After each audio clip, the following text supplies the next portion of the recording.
Du sens de la peur à peur a un sens, avoir peur est un signal, un avertissement. Sans la peur, je ne connaîtrais pas la mesure, je n'aurais pas conscience de mes limites. Pourtant, elle conduit souvent à la paralysie.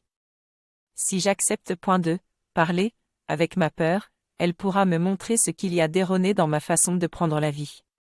La peur est souvent liée au perfectionnisme, j'ai peur de me ridiculiser devant les autres, de me tromper, j'appréhende de parler en public par crainte de bredouiller ou de n'être pas à la hauteur.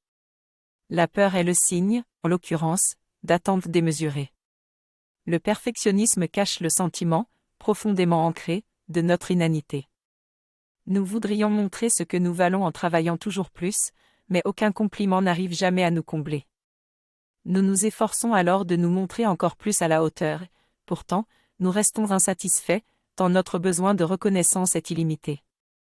Cette quête sans fin ne peut pas conduire à la paix intérieure. La peur trouve aussi à s'enraciner dans l'amour-propre. Par conséquent, en dialoguant avec ma peur, je pourrai atteindre plus d'humilité. Je pourrai me réconcilier avec mes limites, mes faiblesses et mes défauts, je peux me permettre d'être, parfois, ridicule, il m'est permis de ne pas tout savoir et d'échouer.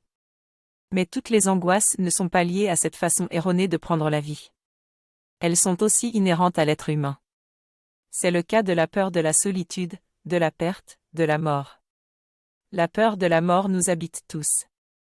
Chez certains, elle peut se faire envahissante. Il est donc nécessaire de parler avec elle, je sais bien que je mourrai. La peur peut nous aider à accepter la mort, à nous réconcilier avec notre condition de mortel. Si j'écoute ma peur, si je l'éprouve jusqu'au bout, alors je ressentirai, au cœur même de cette peur, une paix profonde. La peur se transformera en sérénité, en paix et en liberté.